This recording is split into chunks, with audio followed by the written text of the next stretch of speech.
The David Pakman Show is primarily made possible through your support. We have something called the membership program. You can sign up at joinpakman.com. We do an extra show every day for our members, as well as providing commercial-free audio and video feeds of the show every single day, hours before they are published to everybody else. Sign up at joinpakman.com and you can use the coupon code SAVEDEMOCRACY24 for a discount. You know, Republicans are suddenly confused about why someone might get violent and decide to take things into their own hands and shoot at former President Trump. As we now know, of course, the assassination attempt failed to take out Trump, but it did lead to the tragic death of another individual in the audience, injuring an additional individual. And it's important when we think about these things to feel comfortable saying, I denounce and am against the shooting against Trump and any shooting and using violence to solve political problems or to prevent politicians from coming to power. I'm against all of it.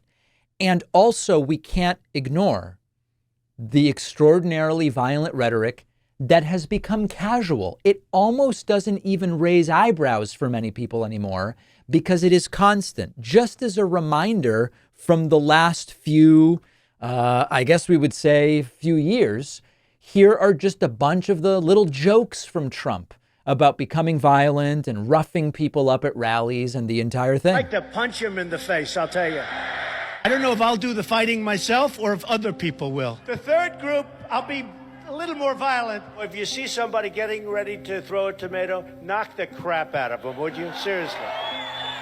Okay? Just knock the hell. I promise you, I will pay for the legal fees, I promise. I love the old days. You know what they used to do to guys like that when they were in a place like this? They'd be carried out on a stretcher, folks.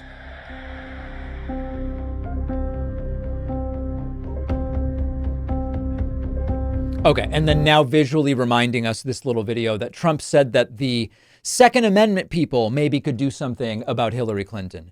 It is critical. It is critical because now they're all going crazy. They're all, hey, you know what? I'm genuinely glad that Trump's okay, although someone else died, okay? I'm genuinely glad Trump's okay because this is not the way to win politically. But the Charlie Kirks and the Tucker Carlsons and it's hundreds of them that are now all over social media saying this is what the Democrats have sown with their violent rhetoric. What violent rhetoric?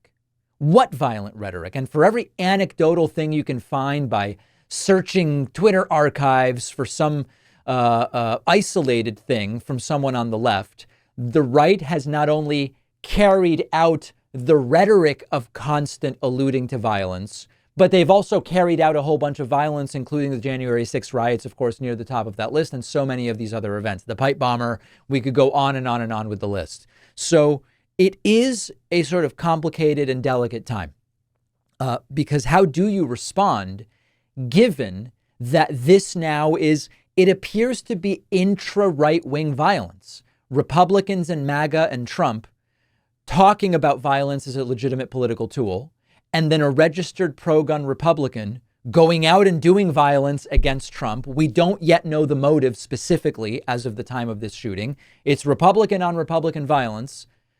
And they just want to talk about, oh, this is Biden's fault or whatever. So it's a delicate time because particularly if you're in a position of power as a Democratic elected official right now, as is Joe Biden, you don't want to be perceived as being, number one, in any way appearing to endorse what took place, which of course no Democrats have done.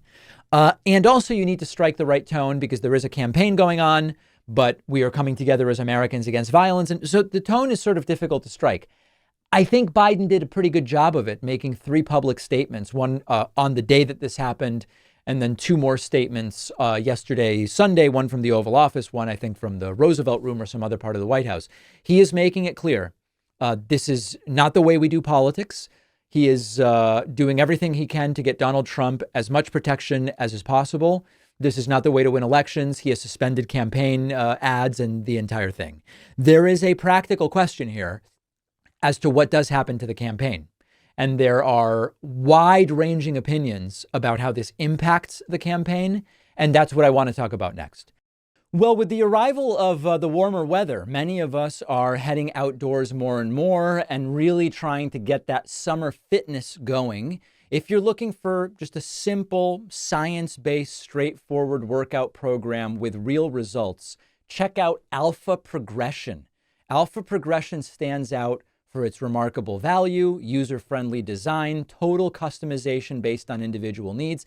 It has a stellar 4.9 star rating in both the Apple and Google App Stores. It's supported by tens of thousands of positive reviews, and it's twice been recognized as Apple's App of the Day. Focused solely on maximizing muscle gain, Alpha Progression is perfect for everybody from beginners to seasoned lifters looking to achieve exactly that. Each workout plan is uniquely crafted to match your personal fitness goals, and it was developed over years by veteran bodybuilders, so the app will provide those very same principles and tailored advice as a personal trainer, but at a fraction of the cost. With Alpha Progression, you can achieve the results you want without breaking the bank. We are partnering with Alpha Progression to give you 20% off your first year when you sign up for an annual plan, or 20% off your first month if you sign up for monthly. The link is in the description.